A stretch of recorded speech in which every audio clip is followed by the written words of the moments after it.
Allez, hop, on est parti. Et bah, du coup, bonjour à tous. Merci d'être, au rendez-vous, du coup, ce matin pour ce nouveau webinaire, ce meet-up pour industrie, dédié aux solutions de stockage, enfin non, aux solutions, de logiciels WMS, pardon. Pour ceux qui étaient déjà présents lors du premier webinaire sur le sujet logistique, du coup, en fait, il s'agit là d'une série de 4 ateliers, entre guillemets, 3 en virtuel et un en présentiel, et donc qui vont succéder.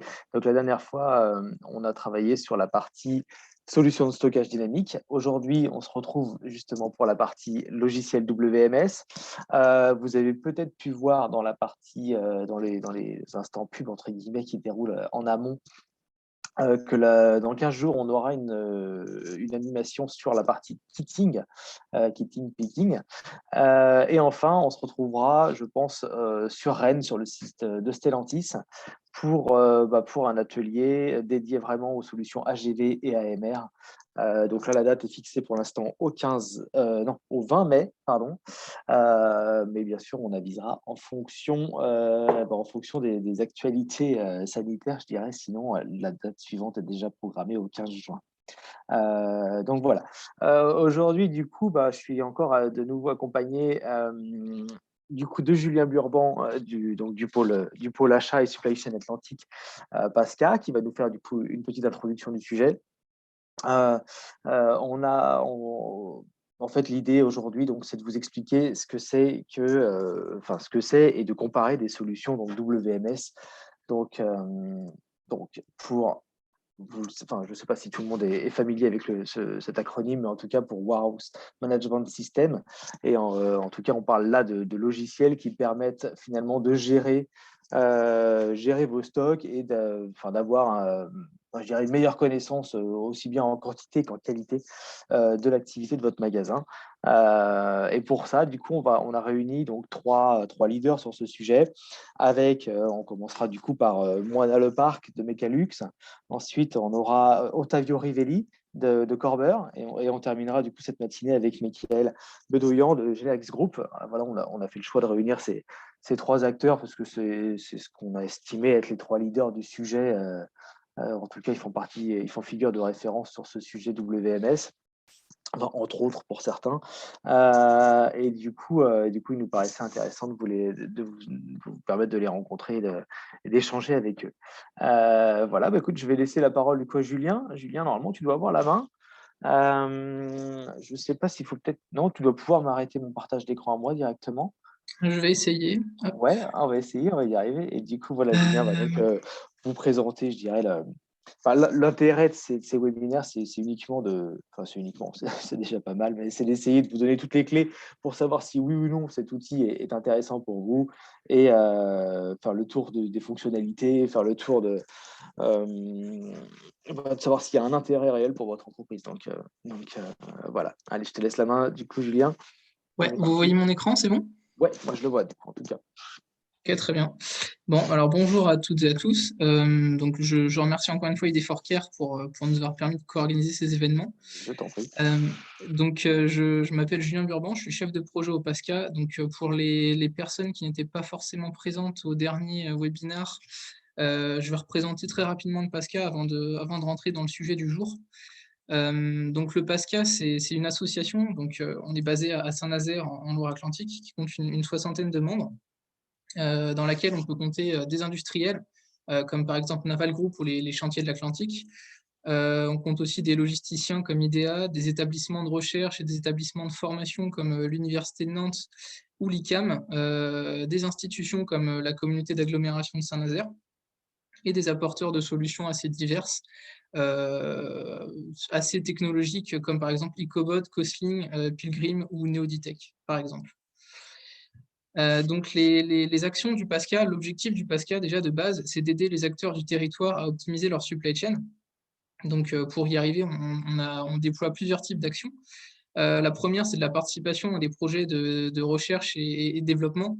Par exemple, on va faire du tutorat pour des doctorants, les mettre en relation avec des entreprises ou monter des projets collaboratifs autour de sujets de recherche sur le territoire. La deuxième, c'est donc des projets qui touchent plutôt au développement des compétences. Donc l'exemple le plus parlant, c'est qu'on a ouvert en septembre 2020 un Master 2 Management des supply chain innovantes avec l'UT de Saint-Nazaire, en collaboration avec l'UT de Saint-Nazaire. Et on fait également donc, de l'animation de réseau, de la promotion de filière au travers de webinars ou de groupes de travail. Pour finir, la partie coordination de projet, donc qui s'apparente à de l'accompagnement d'entreprise. Donc, on les aide à monter des dossiers de financement, à élaborer des cahiers des charges, et puis des fois, on prend le rôle de chef de projet de A à Z, donc vraiment accompagner l'entreprise sur tout le déploiement de son projet, comme par exemple pour l'un de nos membres actuellement qu'on aide à restructurer, à réimplanter entièrement son entrepôt logistique. Donc, pour passer au sujet du jour, donc les WMS, je vais réutiliser donc une slide de chiffres que j'avais déjà présenté la dernière fois, qui est issue d'une enquête PASCA qui a été réalisée en février 2021. Donc on a envoyé ce questionnaire auprès de 170 entreprises ont répondu à ce questionnaire. 85% étaient des PME ou des ETI industriels de la région. Et donc, ce qui nous intéresse aujourd'hui, c'est plutôt le focus sur la partie WMS, donc transformation digitale. 40% des répondants estiment que la transformation digitale fait partie de leur projet stratégique. Et 50% des répondants estiment que leurs projets logistiques vont surtout se tourner autour du stockage et de l'entreposage. Donc, ça nous permet de cibler un peu la thématique WMS et vraiment dans l'air du temps, on va dire. Donc pour finir, 60% des répondants déclarent que la maîtrise des flux est une de leurs priorités. Et pour positionner un peu le niveau de maturité de cette technologie, donc on a 76% des répondants en questionnaire qui disent déjà posséder un logiciel de gestion. Donc ça peut pas spécialement un WMS, mais ça peut être un ERP, un TMS ou un MES par exemple. Donc, ça prouve que la technologie est assez mature, que les entreprises ont plutôt bien intégré le fait que c'était une technologie utile et qu'elle est déjà assez largement mise en place. Pour rentrer un peu plus dans le sujet, donc j'aimerais faire un petit tour d'horizon des prestataires WMS, donc évidemment pas tous les prestataires qui existent sur le marché, parce que c'est un marché vraiment très fourni. On a beaucoup d'offreurs de solutions qu'on peut diviser en deux principaux segments. Donc, on va avoir les best of breed d'un côté et les ERP de l'autre. Donc, les best of breed, en fait, ça va être des logiciels qui vont être vraiment spécialisés WMS. Donc, on a plusieurs types d'acteurs sur ce segment-là, pardon. On va avoir des spécialistes de la logistique en général. Donc, ça va être des entreprises qui ne vont pas proposer uniquement du WMS, mais qui vont proposer beaucoup de produits autour de la logistique. Ça peut être des systèmes de stockage, etc., etc. On va avoir des éditeurs qui vont être spécialistes du logiciel d'entreprise, donc qui vont développer aussi bien des WMS que des TMS, que d'autres logiciels. Et on va avoir des pure players, donc des entreprises qui sont vraiment focalisées sur le WMS, qui ne font rien d'autre à côté. Côté ERP, ça va être plus souvent sous forme de modules. Donc, on va avoir un ERP qui va évidemment couvrir diverses activités de l'entreprise. Et dans ces activités, on va bien souvent avoir un module WMS gestion de stock qui va souvent être intégré. Donc, apprendre ou pas par les entreprises qui mettent en place un ERP, mais qui va souvent être disponible. Pour les principales fonctionnalités d'un WMS, donc sans rentrer spécialement dans le détail, donc on a 6 grandes briques, on va dire. On a la gestion des réceptions, la gestion de l'entrepôt, donc gestion des emplacements, répartition des articles selon leur classe, la gestion du stock, donc les quantités, les modes de réappro, les bases articles, les dates de commande. Les WMS peuvent aussi permettre de faire de la préparation de commandes, donc du guidage sur certains processus comme le kitting, le picking ou même faire de la gestion du packaging. Il peut aussi aider donc, au niveau des expéditions et des livraisons, à affecter le transport, à éditer des étiquettes, par exemple, de transport, à faire de la préfacturation, à éditer des listes de colisage. Et pour finir, la dernière grande fonction d'un WMS, ça va souvent être le pilotage de l'activité, donc l'édition de KPI et de tableau de bord pour permettre de suivre son activité de stockage précisément. La différence entre les best of breed et les ERP sur ce sujet-là, c'est que donc les best of breed vont souvent être plus spécialisés du métier gestion de stock, là où les ERP vont rester un peu généraux. Les ERP vont vraiment couvrir un ensemble d'activités, mais ne vont pas rentrer précisément dans le détail. Donc, il faudra sans doute plus souvent s'orienter vers un WMS best of breed quand on va vouloir être très précis dans son activité logistique. Par exemple, quand on va faire du B2C, le fait d'avoir des préparations de commandes à l'unité va souvent pousser les entreprises à s'équiper d'un WMS vraiment métier pour gagner en précision et en efficacité dans leur process. Ce que j'ai pas dit, effectivement, c'est qu'un un ERP peut venir se compléter par un WMS métier, c'est-à-dire qu'on peut tout à fait, lier un WMS à un ERP. Dans les intérêts pour l'entreprise, donc l'intérêt de s'équiper d'un WMS, donc il y en a plusieurs, c'est l'optimisation des modes opératoires, par exemple. Optimiser, par exemple, des éditions d'étiquettes de transport qui se feraient automatiquement, les parcours de picking qui seraient préconçus à l'avance pour ne pas perdre de temps. On va aussi avoir un intérêt au niveau de la réduction des erreurs, puisque forcément, par exemple, quand on passe sur des process où on peut utiliser des douchettes pour scanner les produits, on va être alerté en cas d'erreur, on va pouvoir corriger les erreurs qui se présentent. On va avoir une meilleure connaissance du stock en temps réel. On va pouvoir visualiser les mouvements d'entrée-sortie quasiment en temps réel. On va avoir une réactivité renforcée sur la préparation de commandes, une simplification de la prise de décision aussi bien au niveau opérationnel qu'au niveau décisionnel, et une amélioration globale du taux de service dû un peu à tout ça. Et pour finir, on va avoir une possibilité d'interfaçage avec d'autres logiciels métiers. Donc, comme je le disais tout à l'heure, on peut s'interfacer par exemple avec un ERP, mais pas seulement, on peut aussi s'interfacer avec des logiciels qui vont gérer la production ou des logiciels qui vont gérer la relation client. L'idée, c'est vraiment de constituer une base de données pour l'entreprise qui puisse prendre en compte vraiment tous les aspects métiers pour prendre des décisions plus facilement. Et pour finir ma présentation, je voulais revenir sur quelques critères qui peuvent rentrer en ligne de compte quand on veut s'équiper d'un WMS. L'idée, c'est d'abord de réfléchir à la taille de l'entreprise et au secteur. Donc, il existe des logiciels WMS pour toutes les tailles d'entreprise et souvent, les WMS vont avoir tendance à se spécialiser un peu sur un ou plusieurs secteurs définis. Donc, c'est bien de se renseigner et de faire un premier point déjà sur ces sujets-là. Ensuite, il faut que le WMS réponde aux perspectives d'évolution future de l'entreprise. Quand on va choisir un WMS, il faut qu'il soit capable d'évoluer avec l'entreprise dans le temps. Évidemment, on va choisir aussi en fonction des fonctionnalités recherchées et de la degré de criticité de la gestion des stocks pour l'entreprise. C'est-à-dire qu'on ne va sans doute pas vouloir le même type de logiciel pour une entreprise qui va avoir à gérer très précisément des commandes B2C et une entreprise qui va faire de l'expédition en gros de palettes B2B, par exemple.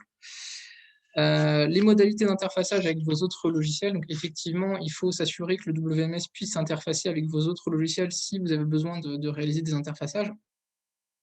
Et évidemment, réfléchir, donc, comme tout projet, au coût, au niveau d'investissement souhaité et au ROI. Et parfois, certains pourvoyeurs de WMS proposent aussi des partenariats, donc pas seulement mettre en place votre WMS, mais aussi vous conseiller sur d'autres aspects logistiques. Et il faut bien évidemment faire attention aux prestations de maintenance qui sont proposées pour être sûr qu'on soit bien épaulé en cas de problème avec son logiciel. Donc voilà pour ma petite introduction. Je vais rendre la main à Antoine et merci de votre attention. Ouais, merci Julien. Merci pour cette introduction.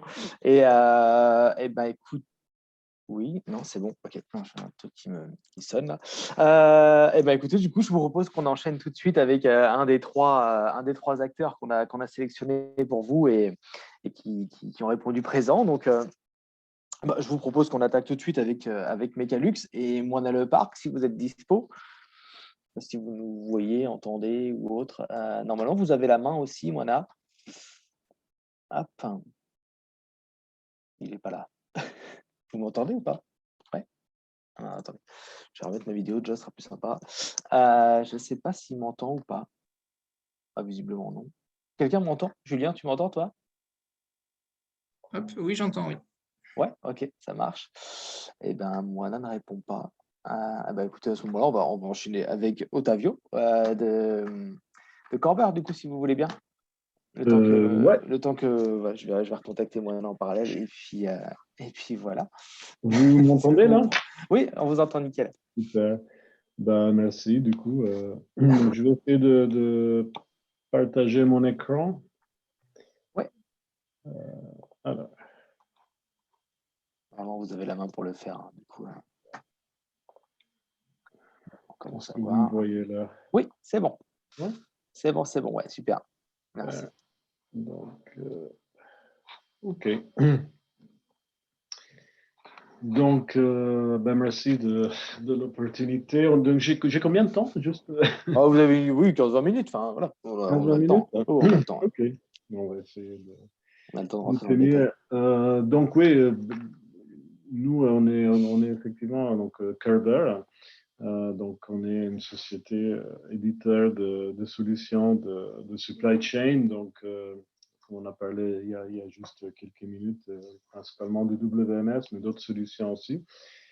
Ce que j'ai fait, je vous ai préparé juste une petite présentation qui doit tenir dans les 15-20 minutes avec juste 2 mots sur qui on est, Mhm. puisque des fois vous pouvez ne pas nous connaître. Euh, sur notre solution WMS, puisque c'est le sujet du jour, un tout petit peu une idée d'ergonomie d'un WMS. Un exemple, ça va être le nôtre. Et puis, quelques process et fonctionnalités qui se trouvent typiquement dans un WMS. Donc, on a parlé tout à l'heure de WMS Best of Breed. Euh, voilà, c'en est un. Nous, on n'est pas un ERP, on est spécialisé dans les solutions de logistique. Donc, on est dans un Best of Breed. Donc très rapidement, Kerber, donc pour ceux qui ne nous connaissent pas, on est qui? Ben, on est une société allemande. Donc on a plusieurs secteurs d'activité. On est un groupe de 10 000 personnes, donc assez grand. On actue dans les secteurs d'activité qui sont affichés sur votre écran, je crois. Donc au milieu de la supply chain, c'est le secteur qui nous intéresse. Donc je vais faire un zoom là-dessus. Dans la supply chain, on est 2300 personnes. Donc, je vais vous expliquer ce que font ces 2300 personnes et où ils sont. Donc, on est dans 17 pays différents. On fait principalement du software pour la supply chain. Donc, quand je dis principalement du software pour la supply chain, ça représente plus de 60% de ce software sur du WMS. Donc, on va parler de ça. Mais on fait aussi du conseil, de l'intégration de nos propres logiciels. On intègre aussi des modules SAP sur la partie supply chain. On fait tout ce qui est voice aussi, vision, mobilité, donc nouvelles technologies comme la robotique, par exemple. Des systèmes automatisés d'entrepôt, à droite, excusez-moi. Voilà. Juste pour vous situer à peu près qui on est, donc par rapport à la présentation précédente, on n'était pas sur le slide de monsieur, mais c'est pas grave. Au fait, voilà, ça c'est une analyse de Gartner. Je ne sais pas si vous connaissez Gartner, donc c'est une analyse mondialement reconnue qui fait un chart tous les ans par rapport à qui sont les acteurs de WMS en l'occurrence. Donc, vous voyez que nous, on est sur le côté en haut à droite, donc, ce qu'ils appellent les leaders. Donc, il y a Kerber, bon, il y a quelques amis comme Manhattan, Blue Yonder, Oracle, SAP, Infor qui s'ouvrent là. Et puis, bon, on a d'autres acteurs, effectivement, qui sont éventuellement présents aussi dans les niche players. Donc, vous voyez là, visionnaire, etc. Donc, nous, on se situe vraiment dans la partie importante de la partie WMS. On est présent un peu partout dans le monde avec une forte présence dans 3 continents, donc en Europe, en Chine, en Asie, principalement en Chine, et aux États-Unis.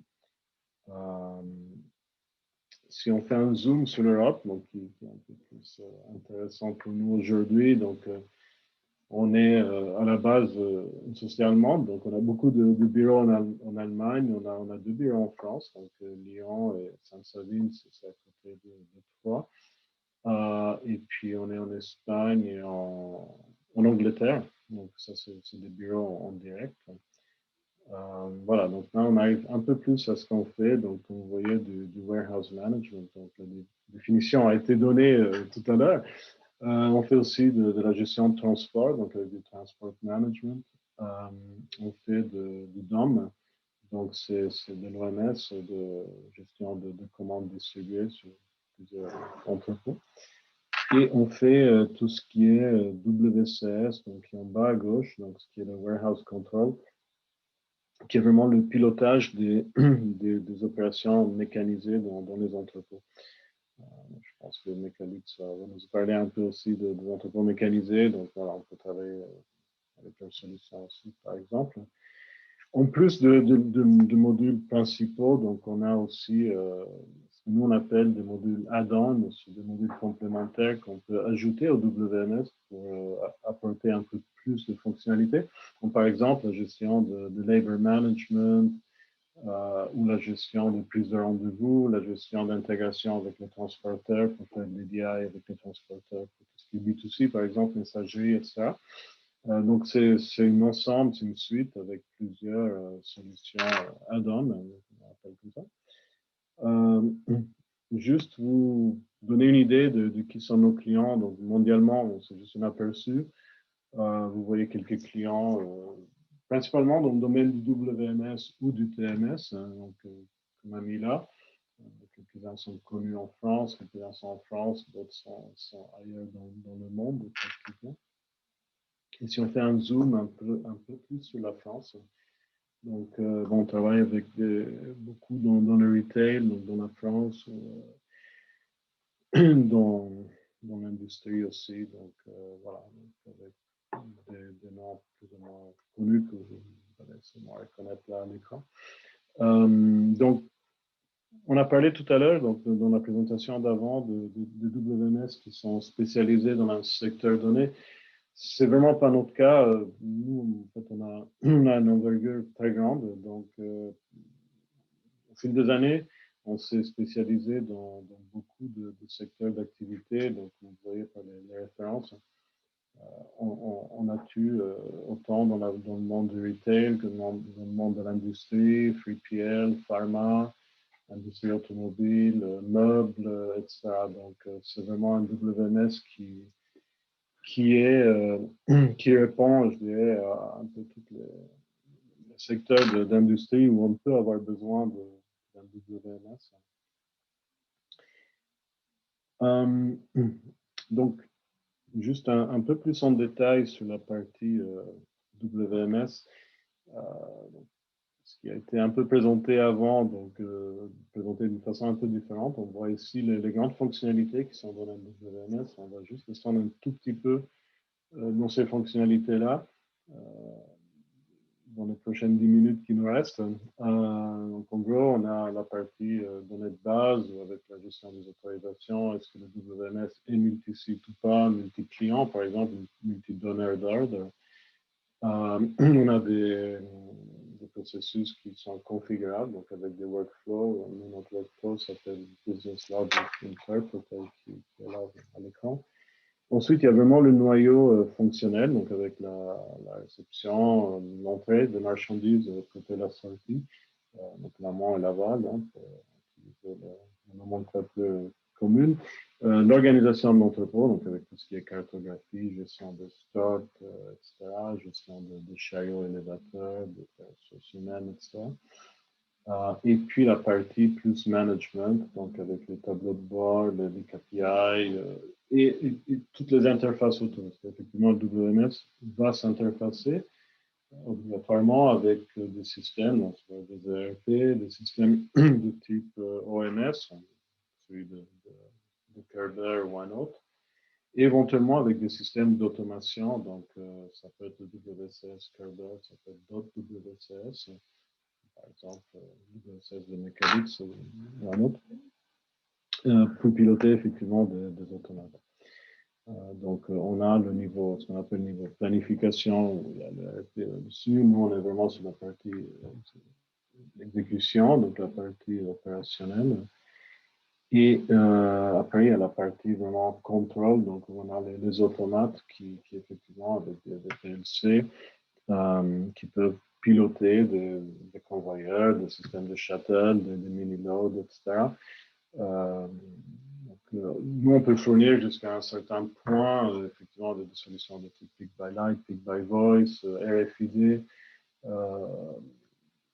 et on s'interface avec l'automation, donc soit avec des WCS des tiers qui sont liés à l'automation, soit avec nos propres WCS. Dans ce cas-là, on pilote directement les PLC des automates. En termes de WMS, quand on implémente un système, donc on commence toujours effectivement par définir quelles sont les données de base, donc la partie nomenclature, les articles, les tiers. Et puis dans l'entrepôt, effectivement, dans les 4 murs de l'entrepôt, on va définir l'entrepôt lui-même avec ses zones de stockage, ses zones de picking, ses quais, etc.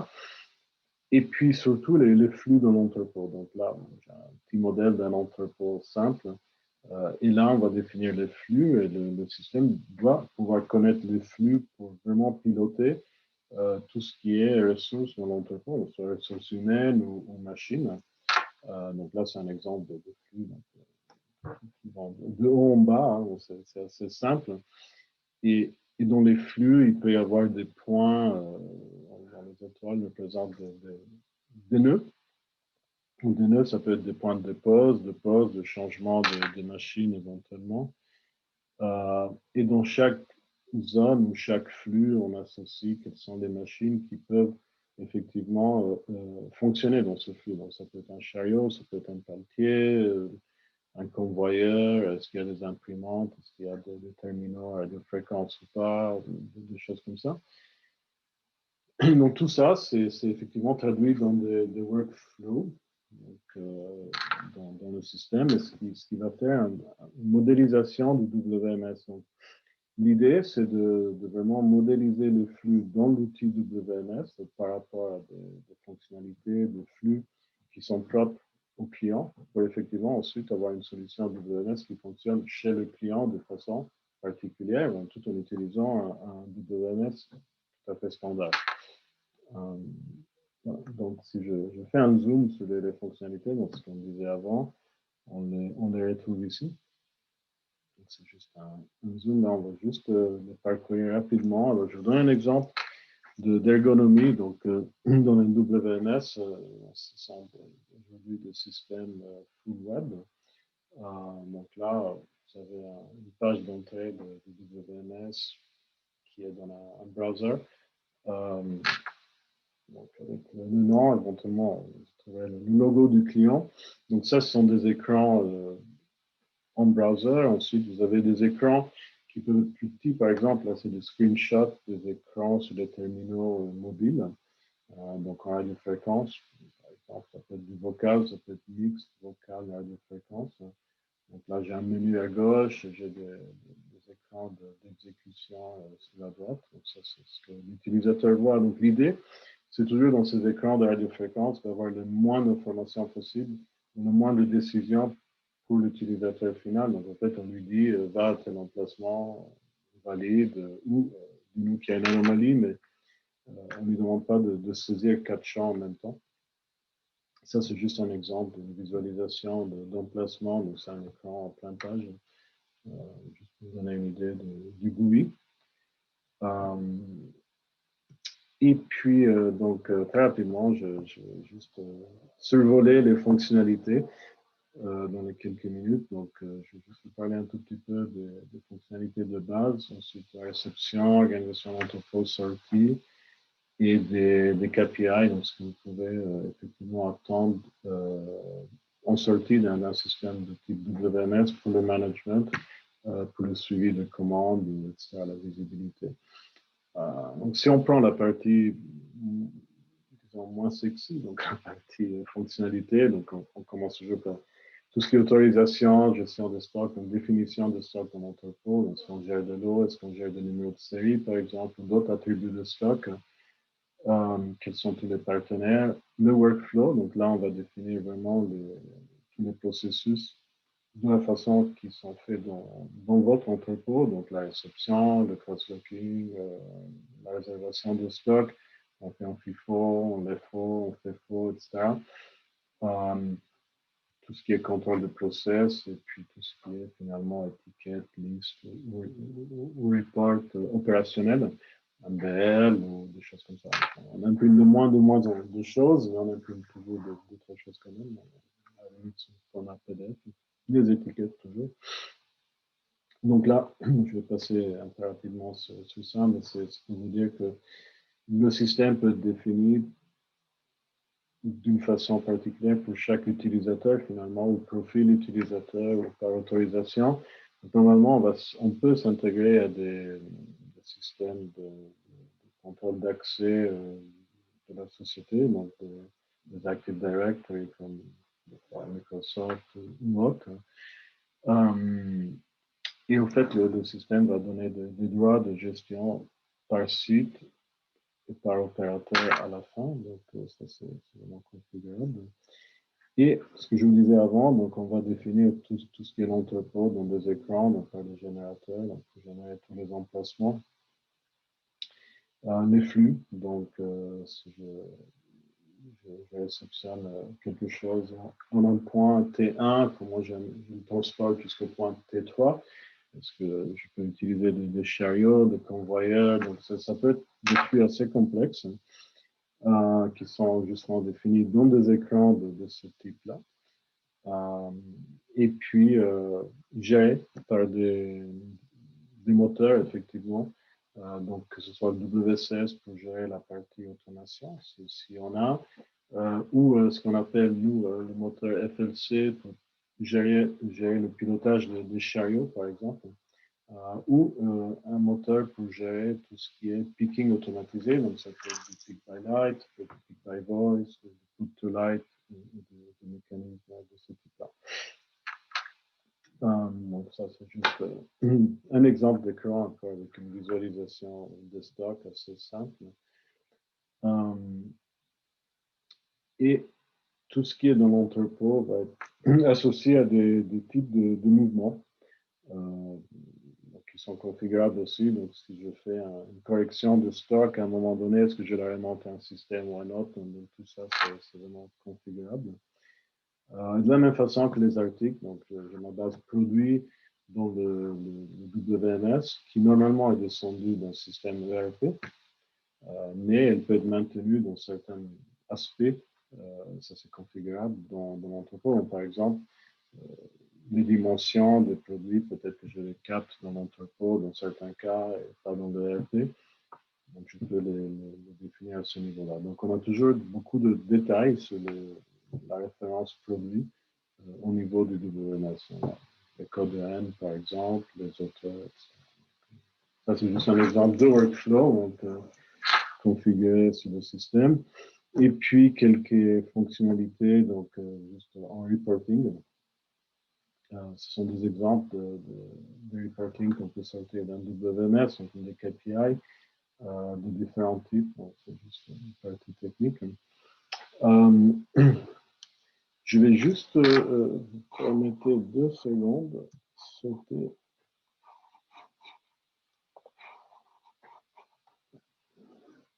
Une seconde, excusez-moi. Ah. Est-ce que vous voyez toujours mon écran?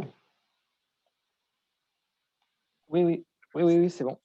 Okay. C'est bon, c'est bon. Okay.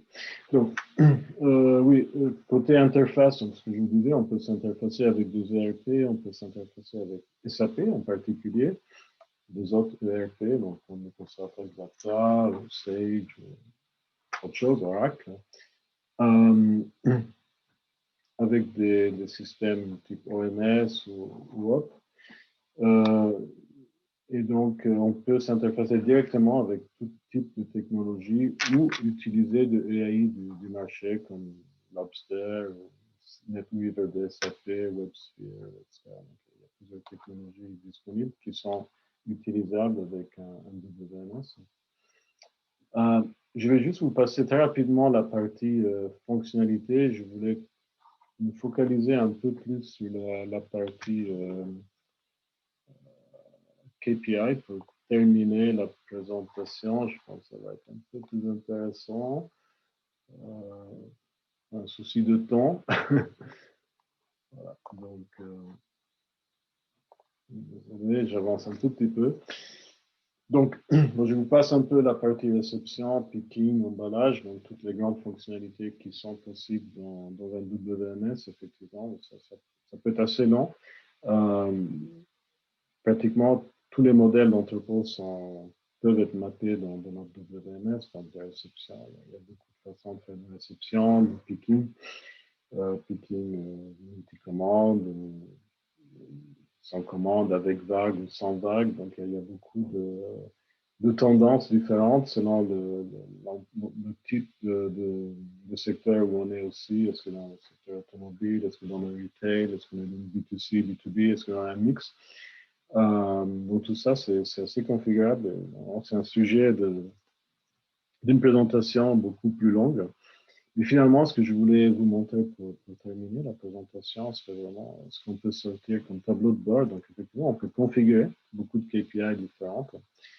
Et on peut avoir plusieurs types de visualisation rendues par un WMS. Donc, ça, l'exemple que vous avez là, c'est quelque chose qui est en temps réel. Donc, c'est juste un exemple, mais on peut vous montrer des passages de flux, d'utilisation de chariot ou autre chose, vraiment en temps réel, comme un WCS, comme si on pilote effectivement des convoyeurs ou des systèmes automatisés. Ça peut se faire aussi sur des systèmes non automatisés. Et ça, c'est quelque chose, c'est des informations qui sont rendues à l'écran en temps réel, donc rafraîchies tous les 3-4 secondes, et qui peuvent donner des lumières, donc des signaux jaunes, verts, orange, pour voir s'il y a des goulots d'étranglement, des choses comme ça. Donc ça, typiquement, ce sont des écrans de surveillance qui sont utilisés par les superviseurs dans l'entrepôt, qui sont configurables de façon graphique, avec vraiment des alertes très visuelles. Donc ça, c'est quelque chose qu'un WMS devrait avoir, effectivement, qui permet au superviseur, on a un clin d'œil de voir s'il y a un retard sur les commandes, sur la préparation, sur une zone de l'entrepôt donné, qui est assez intéressant. C'est un autre exemple sur quelque chose d'un peu plus automatisé maintenant avec un convoyeur, par exemple. Là, on peut voir le flux de palettes ou de colis qui sont sur le convoyeur. Rouge, par exemple, quand je vois qu'il y a beaucoup de trafic, donc des alertes très visuelles qui peuvent être données. Ensuite, on peut avoir des statistiques un peu plus offline, je dirais, plus de gestion. Donc, on peut regarder à la fin de la journée, etc., pour voir combien j'ai eu de transport, combien j'ai fait de volume, etc., sous toute forme. Et puis, pour finir, des données mobiles. Donc, ça, c'est quelque chose qui fonctionne assez bien, qui est très apprécié par nos clients. Ce sont des reporting en temps réel configurables sur des téléphones, tablettes, ce que vous voulez. Donc, effectivement, le responsable, le directeur logistique, le directeur supply, il peut avoir accès aux données de l'entrepôt en temps réel, en format graphe, partout où il est. Donc, il peut tout de suite voir comment fonctionne son opération. Donc, ça, c'est plutôt intéressant. Voilà, ça, c'était dans les grandes lignes ce que je voulais vous dire en 20 minutes. Donc, des fois, c'est un peu juste, mais voilà, si vous avez des questions. Ça marche. N'oubliez pas que aussi vous pouvez utiliser le chat pour poser vos questions, hein, évidemment. Il est accessible, on y a accès. Non, c'est vrai que c'était pour le coup un peu technique. Du coup, mais merci. Du coup, on a pu parler des interfaces et toute votre solution, c'est quand même bien aussi. Donc, merci beaucoup, Ottavio. Merci beaucoup. On aura peut-être des questions plus générales en fin de webinaire. On va retenter avec Moana qui avait un souci technique tout à l'heure. Je sais. Alors, attends. Voilà, on voit la caméra qui se met. Non. Tac. Moana. Est-ce qu'on a le son ou pas? Non, moi je vois que ton son est toujours coupé. Non, ça c'est toujours. Bon, on n'a toujours pas Moana. fait partie des joies de la technique. Ce qui est embêtant, c'est qu'on l'a quand même pas du tout. Ah, peut-être là. Vous m'entendez? Si. Ouais, si, ça y est, c'est bon. Ah, super. On va y arriver. Parfait. Nickel. J'étais bien présent, j'entendais tout le monde. Mais... Bah ouais, je sais, je vois, mais ok, super. Ça marche, merci. Et bah, du coup, tu dois pouvoir partager ton écran aussi pour qu'on. Tu dois avoir la main pour partager ton écran. Tu as une section qui s'appelle écran partagé en vert. Oui. Et où du coup, tu pourras diffuser ta présentation. Alors.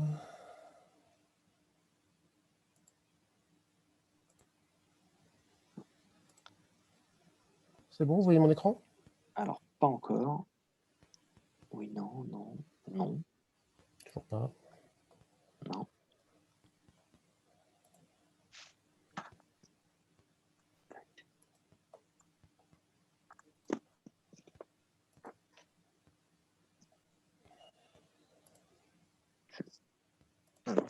C'est bon? Là, ça part. Ouais, c'est bon. Ok. Moi, Okay. Bah, écoute, vas-y. J'ai une présentation effectivement qui va reprendre les grands principes généraux donc, de ce que c'est qu'une solution de gestion d'entrepôt en bon français. Donc la solution de mécanique s'appelle EasyWMS et va permettre effectivement donc d'optimiser toute la logistique donc, de l'entrepôt.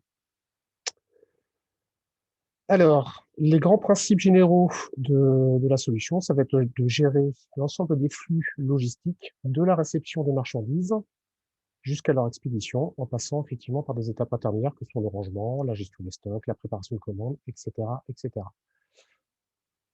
Sur la solution ZWMS, donc, vous pouvez gérer des plannings de réception ainsi que des quais de réception. Donc, la gestion des plannings, ça permet quoi? Ça permet d'avoir les ressources, effectivement, de planifier les ressources en fonction des volumes de réception prévus et planifier des quais, c'est-à-dire on peut avoir 1, 2, 3, 4, 5, 12, 30 quais de réception, donc de savoir où est-ce qu'on va faire cette réception. Les réceptions se font donc sur ordre, c'est-à-dire donc j'ai un attendu de réception qui émane d'un ERP, ou aveugle, c'est-à-dire donc je reçois de la marchandise sans avoir reçu un attendu de réception. Ça peut être également des retours clients de type SAV. On peut également faire du cross-docking. Pour rappel, le cross-docking, ce sont des flux où la marchandise arrive et repart directement en expédition. Un certain nombre de choses aussi. On peut faire ce qu'on appelle un contrôle qualité dès la réception. Donc, je pense notamment à l'agroalimentaire. Si je reçois une palette que je dois stocker à 6 degrés pendant 2 jours, je peux donc l'intégrer et faire ce contrôle qualité. Ensuite, vous avez la partie rangement, où vous pouvez gérer donc multi-produits, plusieurs lots, plusieurs propriétaires de marchandises, faire du picking de proximité, avoir une gestion dynamique des emplacements. C'est-à-dire que les emplacements ne sont pas figés ou dédiés à une référence en particulier. Et enfin, on peut gérer ce qu'on appelle les conversions. Alors, les conversions, ce sont des unités de mesure. Donc, je prends l'exemple d'une bouteille d'eau. Une bouteille d'eau, ça peut être un pack de 6 bouteilles d'eau. Ensuite, vous avez la partie gestion des stocks. Donc, on peut gérer toute la partie matière dangereuse, faire des inventaires. En début de présentation, donc, on parlait également de kitting. Donc, EasyWS permet de faire du kitting. On peut faire également donc, du réapprovisionnement, soit sur seuil, soit sur commande. Toujours donc faire des contrôles. Et vous avez une connaissance du stock en temps réel. La préparation de commande, bien évidemment. Et enfin, les expéditions. Je vais y revenir. Alors, les avantages de mettre en place un WMS, effectivement, c'est que vous avez une meilleure productivité au sein de l'entrepôt. Vous avez une meilleure utilisation donc, de votre espace de stockage. On réduit considérablement le nombre d'erreurs, que ce soit en réception ou en préparation de commande. Vous avez donc un inventaire également qui est fait en permanence dans l'entrepôt. Vous avez une impression automatique donc, des documents, notamment aux expéditions, donc BL, packing list notamment, etc. Et bien évidemment, vous avez forcément un retour sur investissement qui est facilité et plus rapide. Au-delà de ça, donc, nous avons une solution standard et ensuite nous pouvons ajouter des modules. Donc le module transporteur qui permet d'éditer en automatique donc l'étiquette transporteur. Un module e-commerce donc qui permet de se connecter avec des plateformes type PrestaShop. Le module Supply Chain Analytics, donc, qui va mesurer, donner des indicateurs de performance de l'entrepôt. Un module production ici, qui vous permet effectivement d'alimenter en temps réel les chaînes de production en matières premières et de faire de la réception de produits finis. Un module Pallet Shuttle. Donc, le Pallet Shuttle, c'est un produit spécifique à Necalux, hein, ce sont des navettes en fait, qui circulent dans des rayonnages et qui peuvent être pilotées par le WMS. Le module Labor Management, donc, qui permet de mesurer la productivité des opérateurs et d'avoir des temps de calcul sur un certain nombre de tâches. Un module Store Fulfillment qui permet donc de connecter le WMS directement aux caisses des magasins et de procéder à réalimenter en stock les fameux magasins. Et en standard, donc on propose bien évidemment une cartographie de l'entrepôt, la gestion du cross-dock, une gestion des stocks, l'inventaire, un certain nombre de tâches que peuvent ou doivent réaliser les opérateurs, la mission de kit, des réappros et enfin des rapports. Concrètement, une réception, comment ça se passe? Vous avez ici en vert les flux qui viennent de l'ERP et en bleu, ce sont donc les flux du WMS. Une réception, comment ça se passe? Donc, j'ai ce qu'on appelle un attendu de réception. Donc, depuis mon ERP, quel qu'il soit, je crée donc une commande d'achat qui peut être fournisseur ou un retour client. L'information va être intégrée dans le WMS et je vais pouvoir procéder donc à une réception physique de la marchandise en procédant à un contrôle qualitatif et quantitatif avec un terminal radiofréquence. L'idée, c'est quoi? C'est de scanner tout ce qui rentre. Une fois que cette opération est faite, j'envoie un message de confirmation à l'ERP de façon à ce que mes stocks soient ajustés. Et enfin, je procède au rangement. Pour la partie rangement, c'est relativement simple. Je scanne soit ma palette, soit mes articles. Je saisis la quantité. Alors, en fonction effectivement de mes profils de réception et mes profils logistiques, je peux gérer des alias sur mes articles. Je gère également donc toute la partie numéro de lot, date limite de consommation, date de fabrication, etc., etc.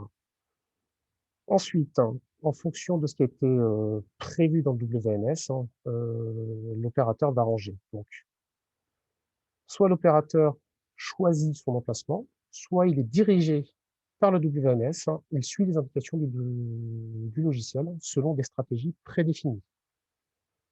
Et enfin, je valide le rangement en scannant l'emplacement.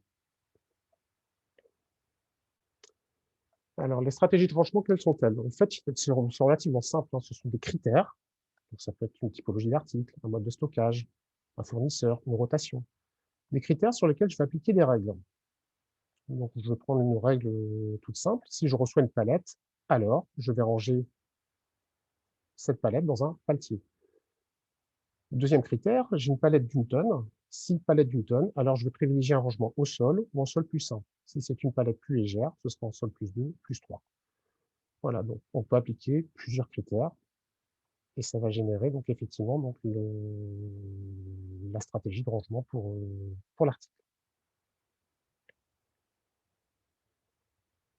La préparation de commande, c'est quoi? C'est le flux inverse en fait d'une réception. Donc j'ai bien une commande d'un client qui va transiter donc dans le WMS. Donc ça va lancer des tâches de préparation, donc des tâches de shipping, c'est de la palette complète, ou des tâches de picking, ce sont donc des préparations picking. Une fois les tâches effectuées, donc je ferme la commande et j'envoie donc les informations à l'ERP, en n'oubliant pas effectivement à la demande d'éditer les documents. Ça peut être une packing list, le BL, et enfin communiquer avec les transporteurs. Une fois que ça c'est fait, donc une fois que la marchandise est expédiée,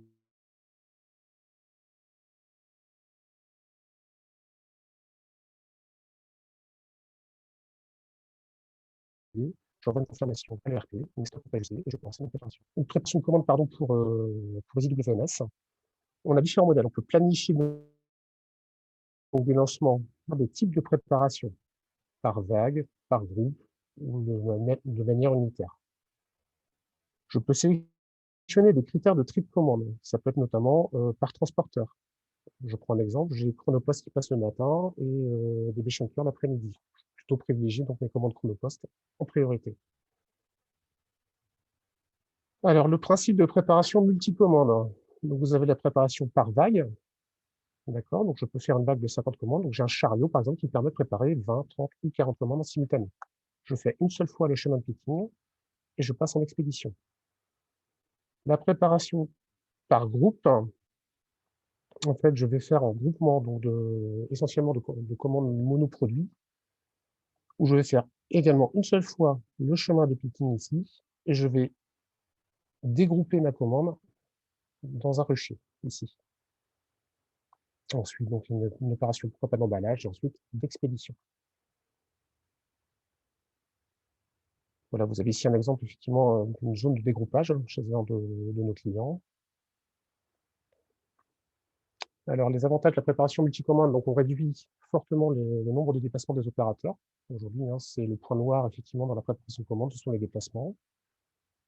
On optimise bien évidemment, comme toutes les solutions WMS, donc le chemin de picking. On a beaucoup plus de réactivité et d'efficacité dans le mode de préparation. On évite les erreurs. On augmente la productivité en préparation. Et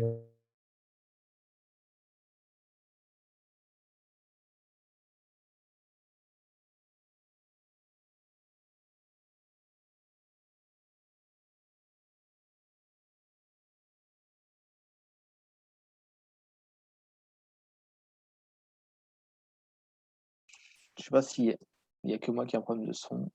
Est-ce que vous aussi? Non, moi non plus, j'entends plus rien, effectivement. Ouais, c'est pareil, je n'ai pas de son. allô? Ouais, ça y est, on vous entend, ouais, c'est bon. Non, toujours pas. Tac, tac, tac. Ah bah, on a perdu la connexion. Décidément, on n'a pas de chance avec la technique de ce côté-là. Vous m'entendez? Alors voilà, ouais, c'est bon. C'est bon, c'est bon. Je me suis trompé d'écran, pardon. On est bon. On est bon, on est bon. Bah, on vous laisse continuer du coup. Ouais. Vous voyez toujours mon écran ou pas? Ouais, c'est bon. Okay. C'est bon. Donc, ce que je vous Ah disais, bah non, oui, je vois écran. votre écran, mais en fait, on voit écrit Crystal Clear Audio, etc. Voilà. Ça ne doit pas être le bon. C'est pas le bon écran. Ouais, ça va peut-être juste vous basculer, sinon votre presse sur l'autre écran, puis c'est bon. Alors, bougez pas.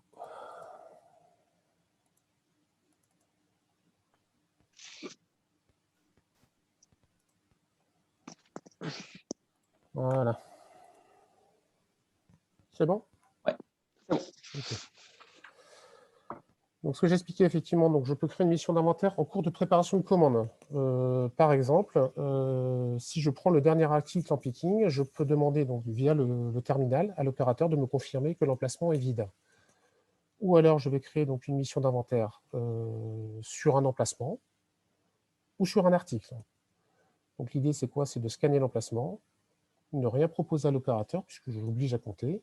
Il va me scanner soit ma palette, soit le nombre d'articles, ou saisir la quantité. C'est au choix. S'il y a des différences, effectivement, il sera en capacité de faire une variation de stock en indiquant la raison. Alors, l'avantage de d'EasyWMS, c'est qu'on s'interface avec pas mal d'ERP sur le marché de différentes façons. Donc, on a toujours ce qu'on appelle une licence GNA qui permet de communiquer de différentes façons avec les ERP. Donc, ça peut être de l'échange de bases de fichiers partagés, pardon. Ça peut être du web service, sachant que notre standard de communication chez Mecalux, ce sont des fichiers XML. Alors, voici un petit peu la liste des messages dont a besoin EasyWMS. Pour mémoire, le RP est toujours maître dans l'entreprise et le WMS est esclave. Donc, c'est bien le RP, le cerveau de l'entreprise, et WMS, donc c'est le cerveau de la logistique.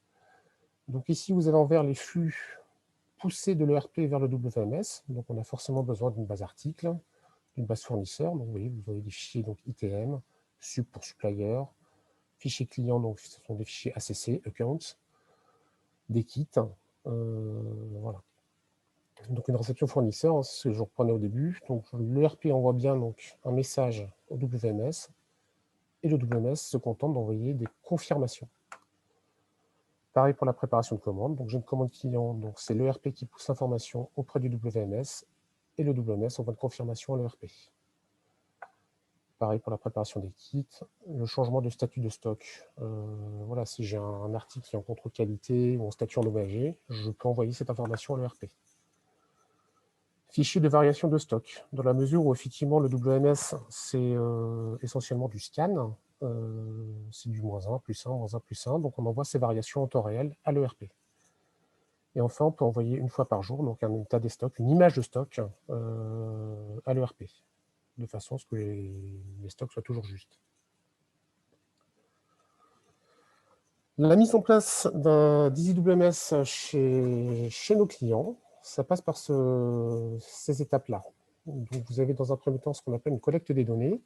La collecte des données, c'est quoi? C'est un chef de projet qui se déplace chez notre client dans le but de réaliser l'analyse fonctionnelle, le cahier des charges, en fait, souhaité par le client. Pourquoi on fait ça? Aujourd'hui, notre solution, c'est à peu près 400 paramètres à régler dès le départ, en standard. Donc, l'idée, c'est de savoir, voilà, monsieur le client, dans la réception, on propose ça et ça. Qu'est-ce que vous préférez? Qu'est-ce que vous souhaitez faire sur la préparation de commande? Est-ce qu'on fait du vague, du groupe, etc. À l'issue de cette analyse fonctionnelle, nos équipes opérationnelles vont configurer, développer la solution. Donc, ça peut être de la configuration standard ou du développement spécifique au besoin. Une fois que le travail est fait, on va mettre la solution à disposition de notre client. On va intégrer la solution, on va lui demander de la tester en fonction de ce qu'on s'est dit ici, et on va le former à l'utilisation de la solution. Si on est bien d'accord, le client procède à un inventaire de démarrage. Et ensuite, donc là c'est son filet, hein, puisque nos équipes reviennent chez notre client et l'accompagnent vraiment dans le passage en production. Et une fois que le client a la maîtrise totale ou complète de la solution EasyWMS, donc il y a un passage en télémaintenance. Donc chez Mecalux, ça peut être du 7 jours sur 7, 24 heures sur 24, si besoin.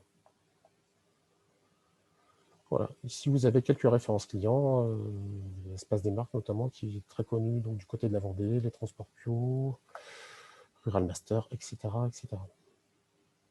Vous pouvez au besoin consulter sur notre site des cas clients qui ont installé la solution EasyWMS. C'est disponible sur notre site.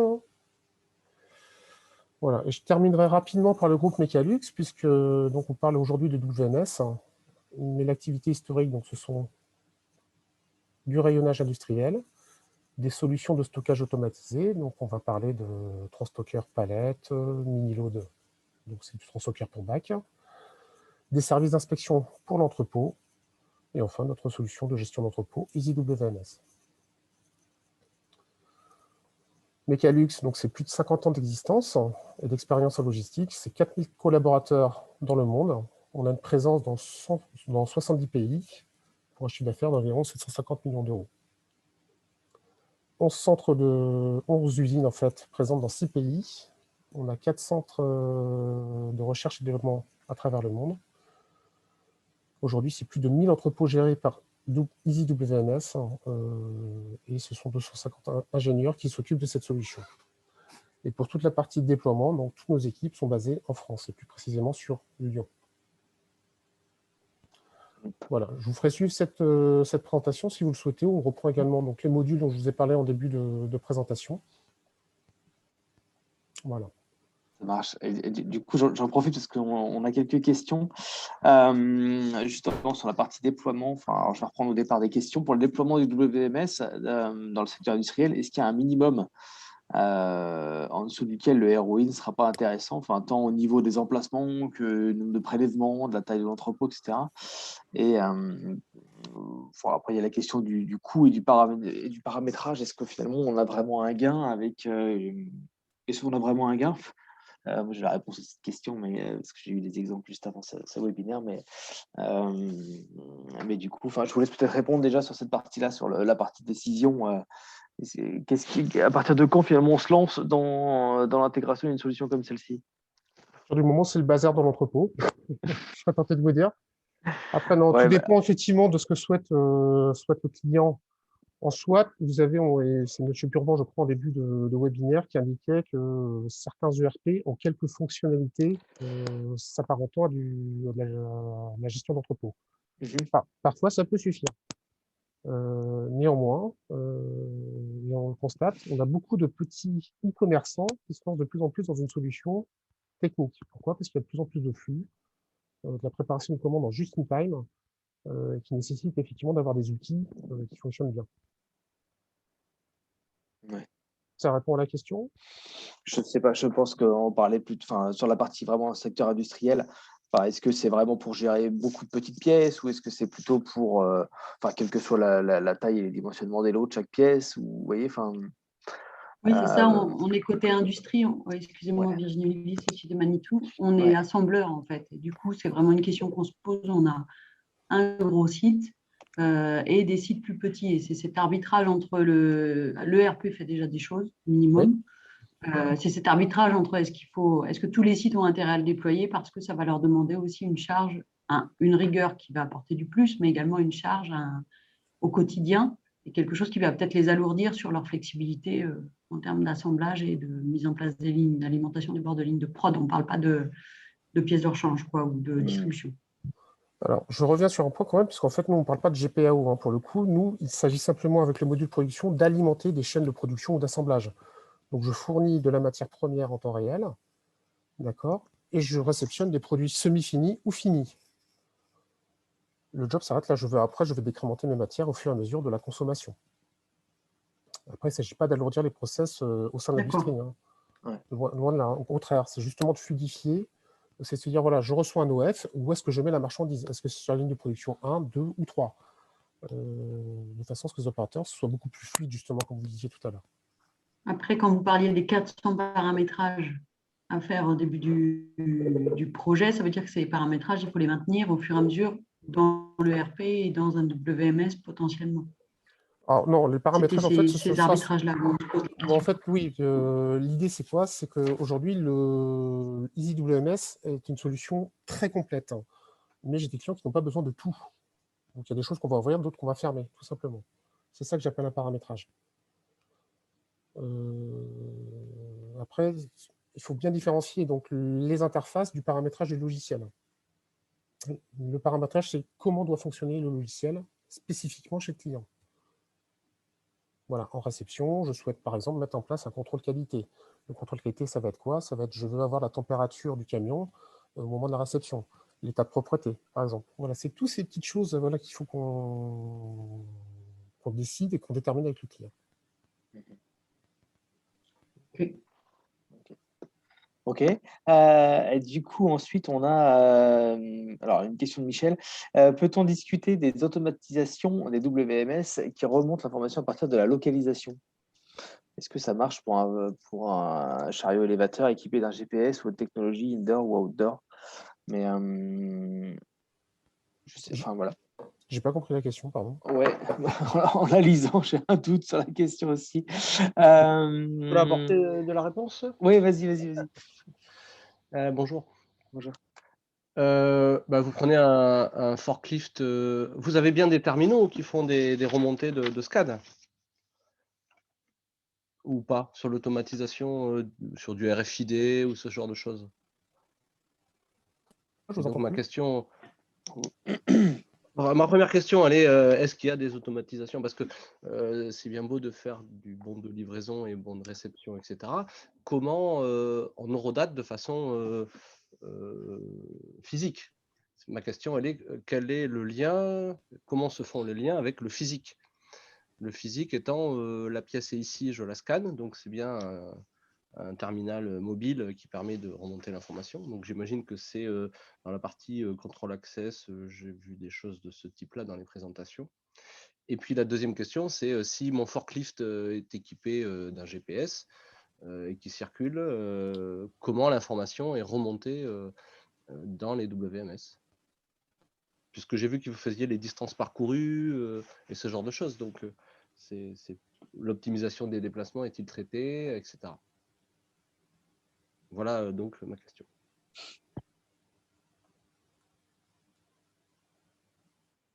D'accord. Je ne sais pas si moyen nous...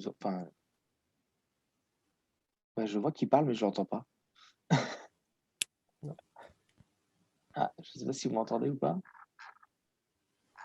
Ça revient, mais alors j'ai rien Ah oui, c'est, entendu je vous sur revois. les 3 dernières minutes. Ok.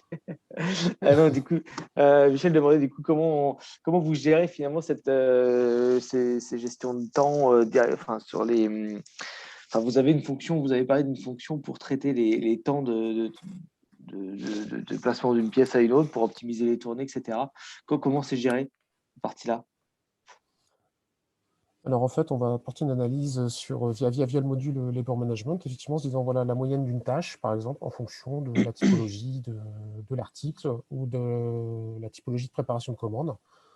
On va alimenter au fur et à mesure donc, le WMS avec ces informations, ce qui va nous permettre d'avoir des calculs qui nous permettent de dire voilà, telle préparation de commande, on peut le faire en tant de temps, en principe. Voilà, c'est au fur et à mesure qu'on reçoit des informations qu'on va alimenter D'accord, ouais, c'est nos par expérience KPI plus et que. Mais pouvoir donner des indications. Voilà, exactement. d'accord, on rentre ces informations-là manuellement, entre guillemets, et puis après on adapte. On les ajuste, il y a pas de Bah, suivi et de connexion avec d'autres équipements enfin, pour automatiser ce processus-là.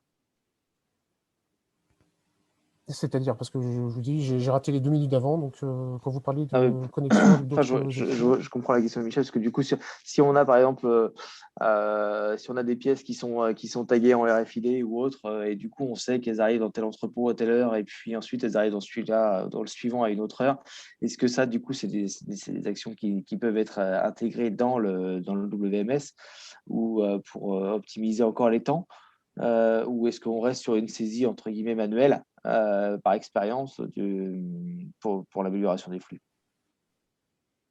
bah, à partir du moment où on scanne l'article et qu'en fait, on identifie tous les mouvements, hein, tout est identifié, tout est scanné, tout est tracé. On a un historique dans le WMS qui nous permet effectivement de sortir ensuite des indicateurs et d'alimenter des BI pour savoir effectivement quel temps, comment est-ce qu'on peut optimiser, etc., etc. Ok. Et ok, ça marche. Bah écoutez, très bien, merci. Merci à vous. Je pense que du coup, merci. Voilà, on va passer, je pense du coup à Michael Bedoyan de Generix Group pour conclure cette comparaison. Alors, je ne sais pas si vous nous entendez. Oui, Normalement, oui, bonjour. oui. Voilà, super, bonjour. Eh ben, je vous laisse partager votre écran. Vous Ouais. devez avoir la main aussi, si tout se passe comme prévu. Tac. Normalement, vous êtes là. Dites-moi lorsque vous voyez mon Vous écran. l'avez. Tac. Alors, pas encore. Pas encore, pas encore. On voit toujours celui de Moana, par contre. Ah, et peut-être qu'il faut qu'il se déconnecte. Il Ah, lâche. peut-être. Tac. Ah, c'est bon.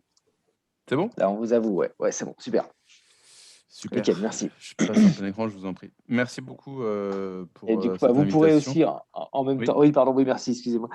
Vous pourrez répondre aussi en même temps à la question de Madame Olivier tout à l'heure aussi, sur laquelle on n'a pas répondu. C'était le délai. Enfin, peut-être que ça fera partie de votre discours, mais en tout cas, vous pourrez l'intégrer sur le délai de déploiement entre le lancement d'un projet enfin, jusqu'à sa stabilisation. Enfin, quel délai il faut compter pour l'intégration d'une solution de WMS, quoi. Ça marche. Bah, je prends la Voilà. question, je répondrai. Voilà.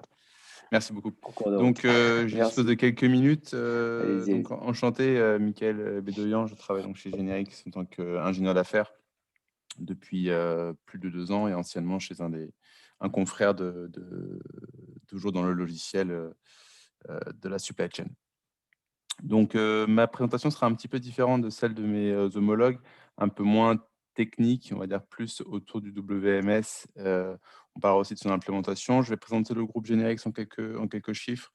Le chiffre d'affaires de Generix est de 80 millions l'année dernière. Cette année, malgré la pandémie, on connaît une stabilisation de notre chiffre d'affaires avec un modèle SaaS qui nous différencie fortement de nos confrères, puisque Generix a fait le choix d'opter ce mode, donc software as a service, au détriment de la licence depuis maintenant une dizaine d'années, et travaille, on va dire, à 90% autour de ce modèle-là.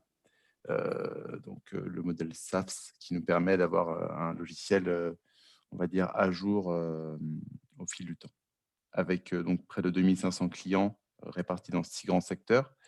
Un autre chiffre important, c'est la partie investissement en R&D, puisque un peu plus de 12% de notre chiffre d'affaires est investi dans la R&D. Une présence à l'international avec 7 filiales, principalement en Europe, au Benelux, en Italie, en Espagne, au Portugal, mais également aux États-Unis et au Brésil. Aujourd'hui, nous sommes près de 750 collaborateurs, avec plus de 50% en France.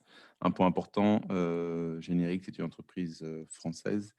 Le siège est à Léquin, et donc le vaisseau amiral, si je puis me permettre, reste la France, aussi bien en termes de nombre de collaborateurs que de chiffre d'affaires. Je vais parcourir très brièvement les solutions Génériques à travers cette slide, qui vous permet d'avoir une visibilité sur ce que l'on propose. Donc, notre offre SaaS est répartie sur 4 grandes activités. La partie supply chain exécution, à travers laquelle nous pilotons les entrepôts et l'optimisation des transports, la raison pour laquelle Générique est présente aujourd'hui. Également une partie B2B intégration, où généralement on peut mettre en place de l'EDI, la dématérialisation de factures, à travers cette deuxième grande entité. Ensuite, nous travaillons également à travers des portails collaboratifs qui viennent s'adosser généralement aux solutions de supply chain exécution, des portails collaboratifs pour prise de rendez-vous avec des transporteurs, pour les commandes fournisseurs, etc. Et enfin, une dernière partie qui s'appelle Omnichannel Sales Services, qui permet de piloter la relation et l'expérience client. Je vais rentrer un petit peu plus en détail sur la partie Supply Chain Execution Service. Donc, toutes les briques logicielles présentées, nous sommes donc éditeurs. Un point intéressant, c'est nous sommes également dans le Magic Quadrant du Gartner, cela depuis 2 ans. Et en tant que niche player, pour la partie WMS. Et ce qui a été reconnu par le Gartner, c'est donc notre capacité de déploiement des sites. Je crois que c'était, vous avez une question au sujet de déploiement de nos solutions, en tout cas de solutions WMS. C'est difficile de répondre de manière sans avoir plus d'informations sur le délai, mais on va dire que pour un entrepôt, en fonction des spécificités, s'il y en a, et des paramétrages, il faut compter en moyenne de 3 à 6, 9 mois, en fonction des spécificités de cet entrepôt. À titre d'exemple, nous avons très récemment équipé le plus grand site d'Europe en logistique d'un WMS, et celui-ci sera actif à compter du mois de juin, avec une signature sur décembre. Donc vous voyez, en fonction des projets et en fonction de l'accompagnement que vous souhaitez également, les éditeurs arrivent à être assez réactifs de manière générale. Donc la partie Supply Chain Execution Service, aujourd'hui, elle permet donc d'optimiser la gestion de vos flux stockés, tendus ou mixtes. Je ne rentrerai pas trop dans le détail, mais mes confrères l'ont très bien fait. Et bien sûr, si vous souhaitez plus d'informations au sujet de WMS, vous aurez mes coordonnées en fin de présentation, et on pourra organiser un rendez-vous avec des experts métier. Cette partie également WMS permet de dynamiser votre e-commerce. Aujourd'hui, un entrepôt peut à la fois permettre de faire du multiformat, que ce soit pour le e-commerce ou pour donc B2B ou B2C. Le déploiement rapide de vos nouveaux sites. Aujourd'hui, donc une des facultés de Générique, c'est de pouvoir déployer un corps modèle à travers un WMS, et avoir une capacité de déploiement par la suite rapide, en cas d'autres entrepôts à déployer. Je pense à Danone, qui est un de nos clients, pour lequel nous avons réussi à tenir un rythme assez impressionnant d'une 20aine de WMS sur un an, grâce à un corps modèle qui a été édité au préalable. Donc, optimisation des chargements et de tournée, je crois qu'on en a discuté aussi un petit peu au préalable, effectivement, à travers des fonctions de slotting, entre autres, ou différentes fonctions, nous vous permettons d'avoir cette optimisation-là. Une autre brique intéressante, c'est la brique OMS, l'œil que vous voyez ici, qui vous permet d'avoir une visibilité de vos stocks sur sur les différents entrepôts, et que ce soit les entrepôts avec un WMS Générix ou non, vous pouvez avoir cette visibilité-là de l'état de vos stocks à l'instant T. Et enfin, une des briques nous vous permettre de gérer vos flux overseas ou encore multimodaux. Donc ça, c'est pour la partie supply chain exécution service.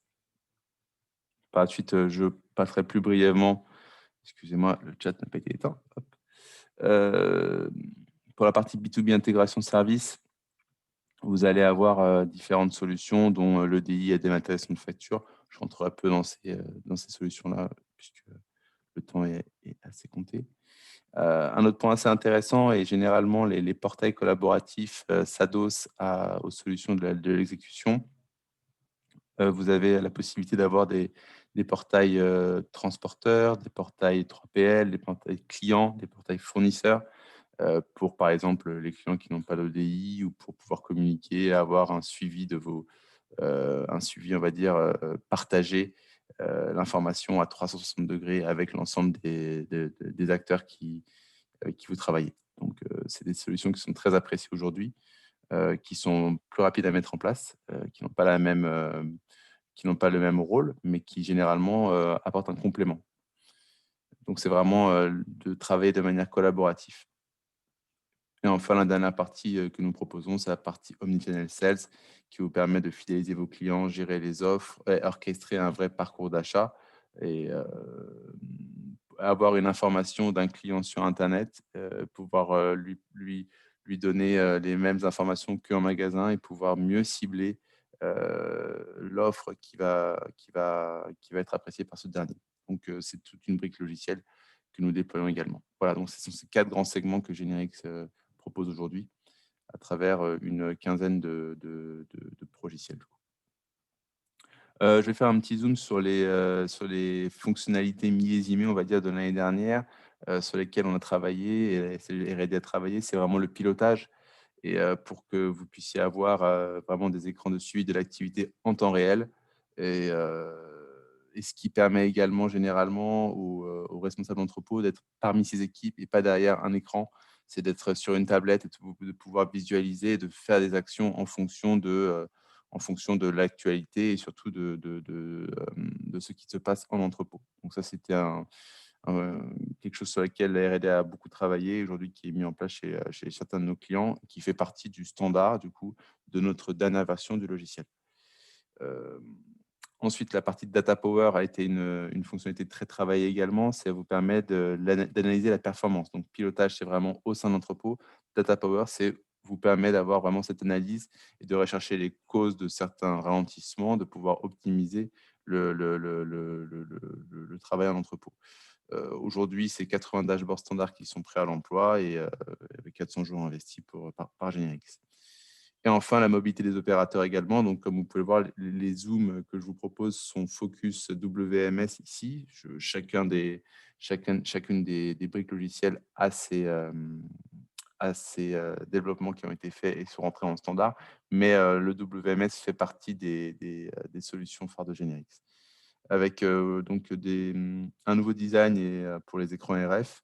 Et il a été constaté un gain de 14% de productivité sur l'usage de ces nouveaux terminaux. Donc, je vais passer très brièvement également sur la partie roadmap, puisqu'aujourd'hui, notre offre, elle évolue. Et la roadmap, elle a été mise en place pour permettre à nos clients d'améliorer l'anticipation, l'agilité, la visibilité, la productivité, la sécurité. Bien sûr, on ne va pas rentrer dans le détail de chacun, mais à chaque fois, l'objectif de Générix, c'est de vous apporter des gains en ETP, d'amortir le matériel, d'apporter de la satisfaction client, ainsi que de minimiser vos coûts de transport. Donc, dans chacune de ces... le mode de fonctionnement aujourd'hui est trimestriel. Ça veut dire que trimestriellement, on prévoit sur une roadmap qu'est-ce qui va être mis en place, avec une visibilité année après année. Enfin, une dernière partie qui est plus sur les clients et les références Générix. J'ai fait un zoom sur la partie vraiment industrielle, parce que bon, je pense que c'est ce qui vous intéressait le plus, et quelques références. Un point intéressant, c'est qu'on adresse aujourd'hui donc 6 grands domaines d'activité: les FMCJ, la grande distribution, le luxe et l'industrie, entre autres. Une des spécificités de Générix, c'est d'avoir un produit qui est utilisable par au sein de nombreux domaines d'activité, avec un minimum de développement spécifique et très paramétrable. C'est vraiment une de nos spécificités qui nous permet d'avoir un nombre de clients assez important dans des domaines d'activité très différents. Donc, je vais prendre 2 exemples qui vont peut-être vous parler. Aniel, qui est un spécialiste de la carrosserie et pièces auto avec 3 sites, aujourd'hui qui est équipé d'une de nos solutions WMS. Et nous avons réussi à lister donc les enjeux et les fonctionnalités et gains associés à cette mise en place. Comme vous pouvez le voir, ici, on parle de 55 utilisateurs et 50 personnes. Donc, ce sont des sites qui sont de volume assez, des volumes pas trop importants. Et donc, on peut adresser aussi bien un site comme celui-ci que, comme je le disais auparavant, le plus grand site d'Europe pour nos clients français. Donc, ça, c'est pour la partie gestion d'entrepôt chez Aniel. Donc, les gains ont été, on va dire, mis en avant au niveau des process WMS, la préparation vocale, les différenciations retardées au packing ou encore la réduction du délai et formation des nouveaux arrivants intérimaires. Ce sont des enjeux assez importants que nombreux connaissent. Un autre exemple chez Sofradef France, où on a mis un mode SaaS préparamétré. C'était vraiment un projet assez intéressant puisqu'il nous a permis de mettre en place un WMS plus rapidement et par la suite de travailler en fonction de ce qui était proposé et de l'adapter. Démarrage de l'activité en 4 mois avec des gains de productivité au picking et la suppression des 7 jours d'inventaire par an qui ont beaucoup plu à ce client. Également, c'est un site assez petit de 4000 m² avec un nombre de références. Donc, pour résumer, nos solutions SaaS permettent de rencontrer le besoin client qui soit assez mesuré ou très important. Aujourd'hui, c'est un modèle qui est basé sur la volumétrie, c'est-à-dire plus les volumes sont importants, plus vous avez une dégressivité au niveau tarifaire et ce seront donc des consommations en fonction de votre activité. Donc, ça vous permet aussi plus vous avez une activité importante, ce que nous vous souhaitons, et plus vous avez une dégressivité au niveau des tarifs. Donc, rien n'est figé. Et également, donc, vous pouvez visualiser la solution logistique WMS de Générix comme un ensemble de processus, on va dire, qui sont sur étagère et que vous pouvez cocher, décocher en fonction de vos besoins. Demain, vous voulez vous mettre au e-commerce, bah, vous avez des process qui sont à disposition que vous pouvez donc sélectionner et ce modèle SaaS vous permet d'avoir cette facilité, on va dire, de mise en place. Enfin, quelques verbatim et les raisons pour lesquelles on a été choisi. Donc, pour l'internalisation et la globalisation auprès de Carrefour et Lactalis, pour l'adaptation au marché chez Maisons du Monde, pour la flexibilité chez Aniel, pour la profitabilité chez Point P ou encore le groupe Casino. Voilà en quelques slides et quelques minutes ma présentation. Si vous souhaitez plus d'informations, n'hésitez pas à nous contacter. Je vous enverrai également ma présentation. Et nous avons un parcours qui vous permet de rencontrer des avant-ventes, des chefs de projet, des directeurs de projet pour pouvoir mieux comprendre votre besoin et y répondre. Très bien, super. Eh ben, merci, Mickaël. C'était Merci à vous. bien d'avoir du coup, quelques exemples de réalisation et quelques exemples d'enjeux, en tout cas d'axes d'amélioration au relevé. Et puis quelques données chiffrées.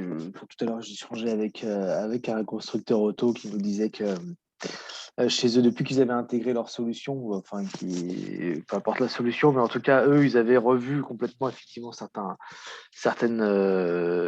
fonctionnements et gagné quasiment 20% sur leur stock, ce qui représentait 1000 m² pour eux. Et finalement, ils avaient réussi à intégrer des flux automatisés qui eux, du coup, demandent un peu plus de place. Mais ça avait facilité la démarche un peu plus globale. Donc, c'est vrai que souvent, la partie WMS est le parent pauvre de la logistique interne. Du coup, c'est vrai que c'est quand même une solution, même si de prime abord, elle n'est pas.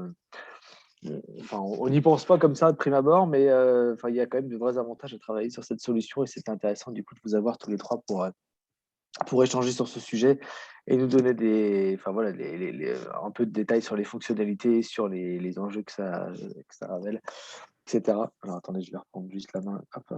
Ah bah attends, j'ai encore pas. À chaque fois, je l'oublie. Alors attendez, parce que du coup, à chaque fois, je perds mon truc aussi. Et du coup, là, vous devez voir et moi et ma caméra, si tout se passe comme prévu.